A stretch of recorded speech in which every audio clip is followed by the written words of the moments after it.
Now we just pulled up in Cardwell to pick up Daley's friend, and we just wanted to show you their apartment. Right on the water's edge with a pool. This is apparently our room with an ensuite. Beautiful kitchen, 16 and Danny, hello. Barbecue, look at this view. This is Cardwell's Beach and Hinchinbrook right there. Amazing.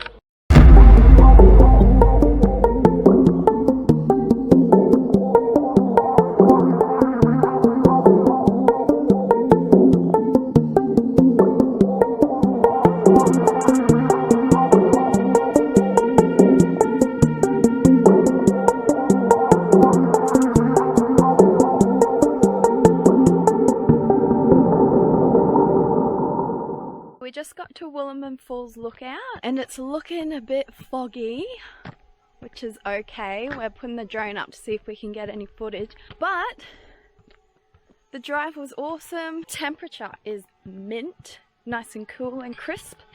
Let's see what we can see.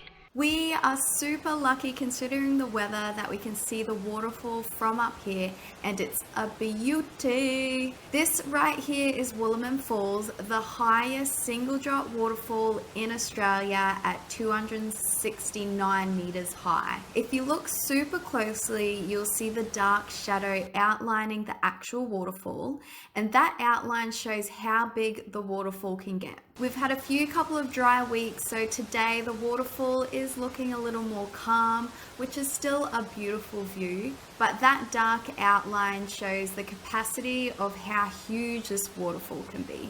Well, we're going to hike to the bottom and see what it looks like from there.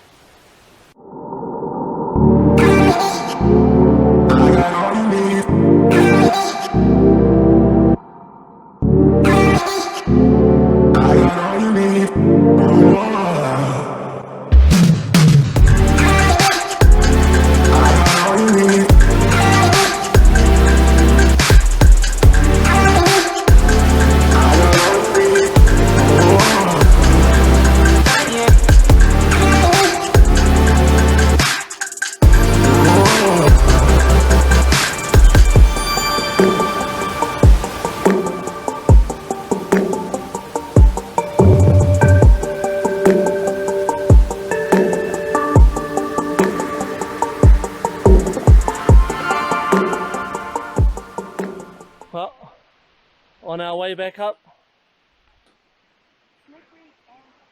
all the way up there. Don't know if you can see it that well. It's a bit misty from the rain, but I'm sweating like fuck. Halfway up.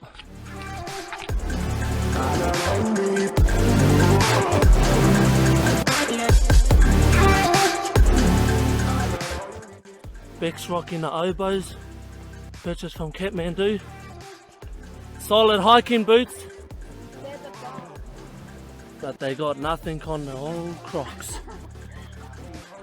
Durable, versatile, ventilation, light. Wear them in the water, out of the water. And we just have to lock these on behind the hill for 4-wheel drive. Then we can fly up the mountain.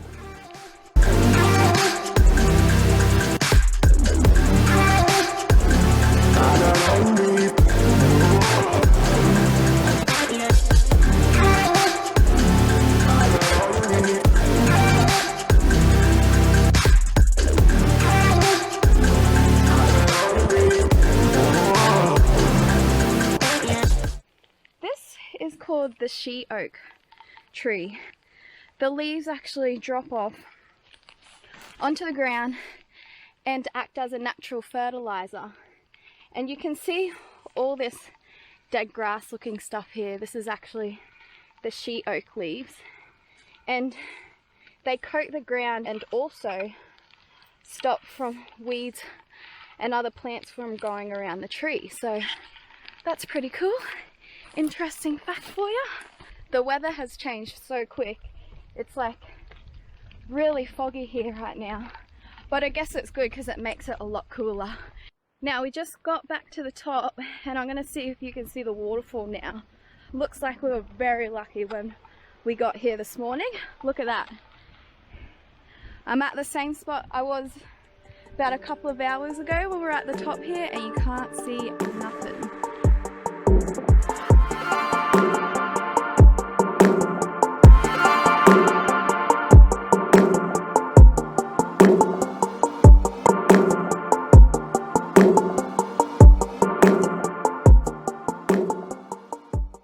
Thanks again for watching, guys, and for those who want to know a little bit more about the specifics of Wallaman Falls, we thought it'd be a good idea just to do a summary video to help you get prepped on what to expect. Wallaman Falls is located in North Queensland, inland from Ingham, just over 50 k's from Ingham to Wallaman Falls Lookout. It's pretty straightforward. There's signs all the way through, so if you follow the signs, you will not get lost. You don't need a four-wheel drive to get out there. Be careful of the wildlife. You would have seen in our video we saw cattle, goats, wild pigs. We even saw a lot of wild turkeys, and also near the end where you're heading up the range, the road gets very narrow and windy, so just be cautious of oncoming traffic. You'll see that you'll have an option to go straight to the campground, so you can head down that road. If you veer to the right, you'll go down a little road and it'll come to a bridge. That's where you can feed all the little turtles, which was my highlight of the trip. Or you can turn right and it'll take you straight down to the lookout, which is a nice open area. It's got a lot of parking. It even has toilets, an undercover area. If you're not keen on walks or hiking, it is still worth making a day to make a trip out there and just chill out, have a look at the falls. It is a good idea to plan to go to Wallaman Falls on a clear day. We were very lucky because we did go on an overcast day and we actually weren't expecting to see the falls, but you did see how quickly the weather changed from when we went down to the bottom of the falls and headed back up. By the time we got back up, the clouds were completely covering the falls and we couldn't see anything. If you're wondering when the best time of the year to go is, we would recommend going when we're just coming out of summer, which is around end of May, start of June. We say that time because in our summer, if you're not familiar with tropical North Queensland temperature, it gets very muggy and very humid, and especially if you're hiking through dense rainforest, it does get very muggy. Also, our summertime is our rainy season, so pretty much all our waterfalls will be pumping. We do get some dry times out here and some of our waterfalls do dry up. As for the hike, it's got a few loose rocks and tree roots that you've got to look out for. There were a few times where we had to climb through fallen branches that were over the path. It wasn't anything too challenging. The path is also very visible, very easy to see. You will not get lost. So I'd say the walk down was pretty easy. The hike back up was much more challenging. It is also a gradual climb as well, so just be wary of that. I'd say you'd want to have a little bit of fitness up your sleeve, but if you just go your own pace, you will be fine. When you reach the end of the walk, there is a lookout area. It is a fair bit away from the actual falls itself. Between the lookout and the falls are huge rocks. If you're like us, you will be itchy to climb out onto the rocks and get closer to the waterfall.